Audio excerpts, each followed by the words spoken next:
sharers! Welcome back to another vlog. So for today's video, gagawa tayo ng chocolate truffles with a twist. So palagi ko siya nakikita sa YouTube and bumili ako ng mga ingredients kahapon since pwede kaming lumabas kahapon. So pupunta ako ng grocery and I think mga under 100 pesos lang yung nagastos ko since there are only 2 ingredients na kailangan natin sa paggawa ng chocolate truffles. So yes, if you want to see how I make it, then just keep on watching.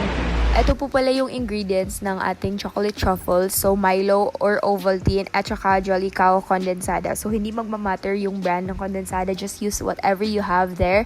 And yung Milo and Ovaltine, nalilito pa kasi ako kung ano yung gagamitin ko dito. But let's see.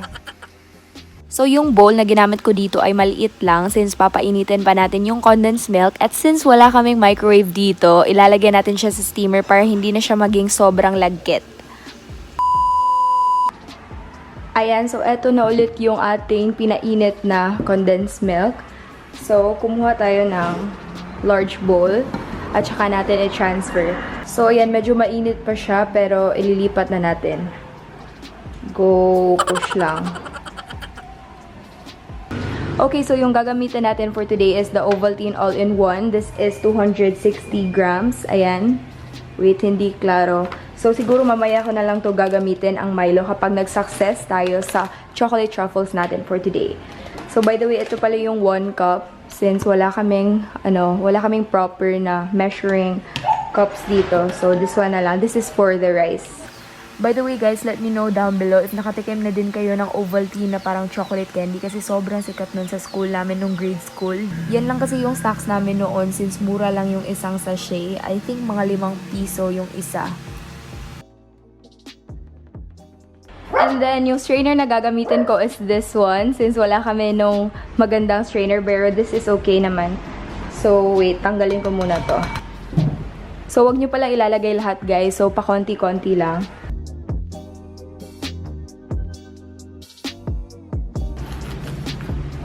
So, palusutin lang natin siya since nagbubuo-buo yung cocoa powder. So, ayan, sa laki ng butas ng aming strainer or ng filter, pati yung mga sugar pala sa Ovaltine ay nahuhulog. So, as you can see guys, yung mga natitira dito is parang sugar ata siya sa Ovaltine. And ayokong isali siya sa ating chocolate truffles kasi matamis na yung condensed milk. So, ayoko nang lagyan siya ng sugar pa. Actually guys, meron talagang sugar na nahulog sa ating bowl, pero at least hindi lahat ng sugar sa Ovaltine ay nahulog, so okay lang yan. So ayan, di ba sabi ko kanina na wag ilagay lahat, so naglagay na ako ng 1/4 ng ating Ovaltine powder and it looks like this. So napag-isipan ko na hindi na lang Ovaltine yung gagamitin natin, but we will use Milo instead kasi medyo nagbuo-buo siya as you can see. And feeling ko dahil ito sa Ovaltine na ginamit ko instead of Milo, so ibabalik natin siya dito. 1/4 lang naman yung nakuha. So each of the Milo has 24 grams and sa nakita kong video, 5 yung ginamit niya na Milo sachets. Pero for this one, 4 lang yung gagamitin natin. And let's just consider na naglagay na tayo ng isang Milo kanina, which is the 1/4 Ovaltine.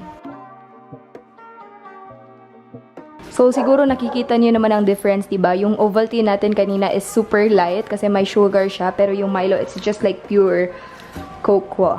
So, ayan na guys. Lesson learned. Kapag gagawa kayo ng chocolate truffles, wag na kayong gumamit ng Ovaltine. Gumamit na lang kayo ng Milo powder or yung cocoa powder na walang halong sugar. Kasi kapag may sugar, magiging sobrang tamis na yung chocolate truffles nyo, I swear. Just like what I've said earlier, pakonti-konti lang yung ilagay natin na cocoa powder or Milo. And hindi natin dapat siya ilagay lahat.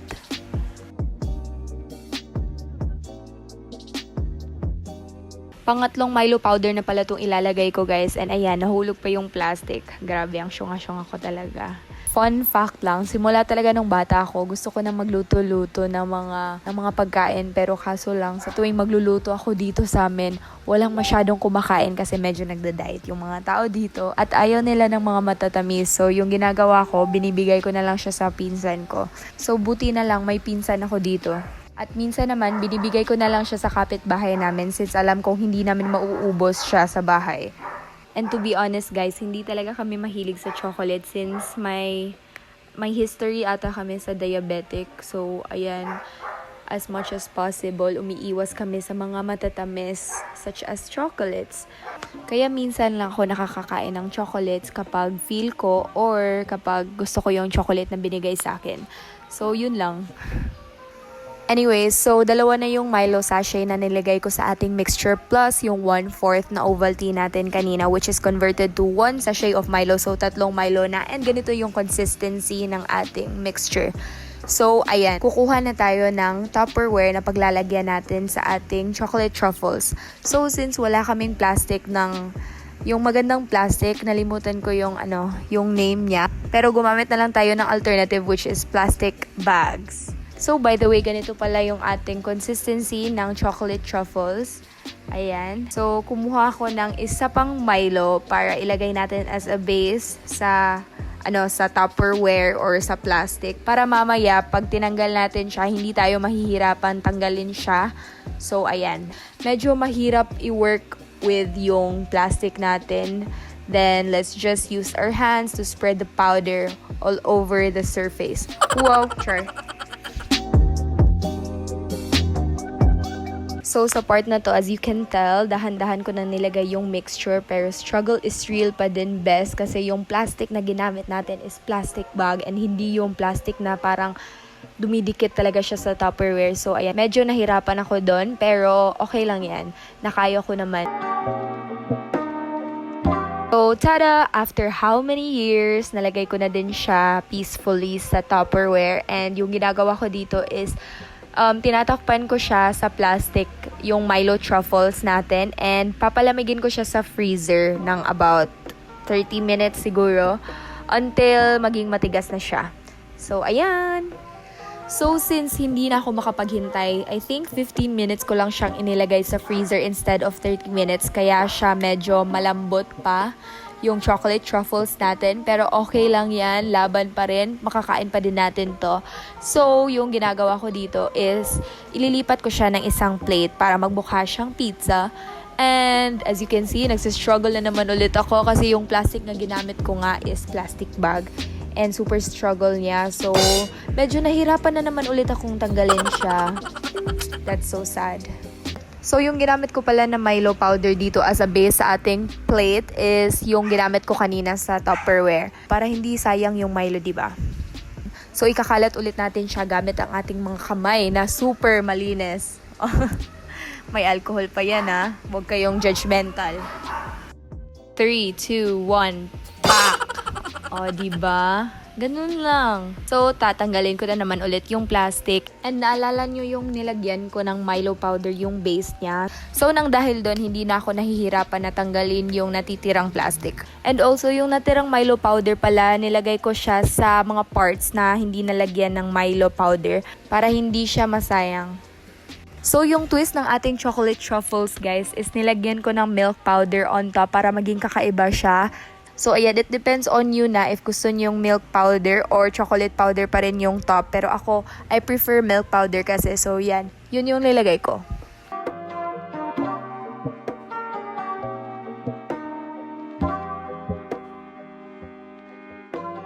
Then, yung parati nyo nakikita sa YouTube video is kinacut nila yung chocolate truffles nila tapos sineshape nila into squares. But for me, ilalagay ko lang siya sa plate at doon ko siya hihiwain, and hindi ko siya i-form na into shapes or squares or circle kasi baka mas matagalan pa. So, yung plano ko dito is i-ref ko muna siya ng hanggang maging matigas na siya. So, ayan, ready to eat na after.